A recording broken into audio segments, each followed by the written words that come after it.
To support the federal government's efforts, Ontario will also launch its first round of retaliation. Starting today, LCBO, the largest purchaser of alcohol in the world, will begin removing U.S. products from its store shelves. And as the exclusive wholesaler, American brands will no longer be available in LCBO catalog, meaning other retailers, bars, and restaurants in the province will no longer be able to restock U.S. products. This is an enormous hit to the American producers. Every year, the LCBO sells nearly $1 billion worth of U.S. wine, beer, cider, seltzers, and spirits, including more than 3,600 products from 35 states. As of today, every single one of these products is off the shelves.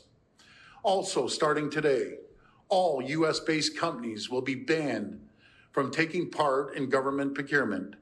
Every year, the province and its agencies spend about $30 billion on procurement, alongside our more than $200 billion planned to build infrastructure.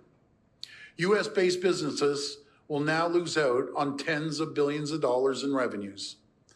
They only have President Trump to blame.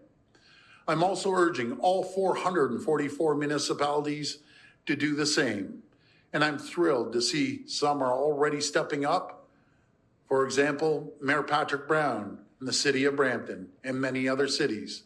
As part of this government-wide procurement ban, we're going one step further. We're ripping up Ontario's contract with Starlink. It's done, it's gone. We won't award contracts to people who enable and encourage economic attacks on our province and our country. Alongside federal tariffs and the measures my fellow premiers are bringing forward, this Team Canada's opening response.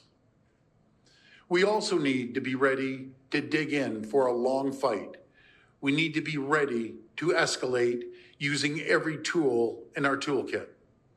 That includes surcharges or even outright restrictions on the critical minerals and electricity we supply to the United States. The critical minerals and electricity they depend on. Today, I'm writing to every senator, every congressman and woman, and the governors from New York State, Michigan, and Minnesota, telling them that these tariffs persist. If the Trump administration falls through on any more tariffs, we will immediately apply a 25% surcharge on the electricity we export. We will not hesitate to shut off their power as well. I'm encouraging my fellow premiers to follow suit. Friends, I know you're worried. You're concerned about the future. I want you to know I will fight like I've never fought before.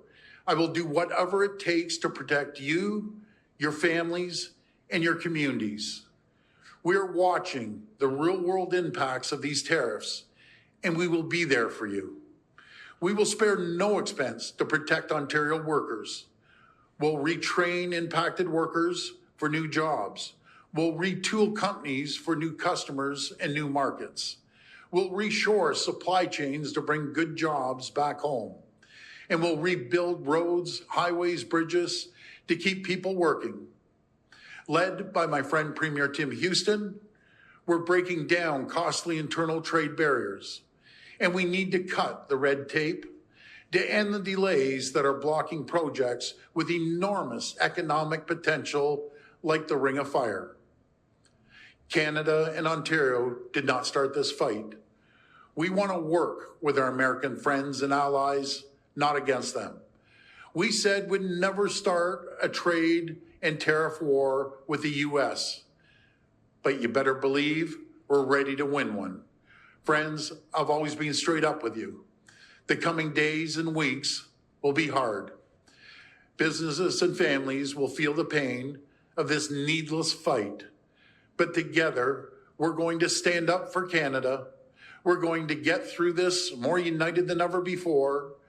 Together, we're going to protect the true north strong and free.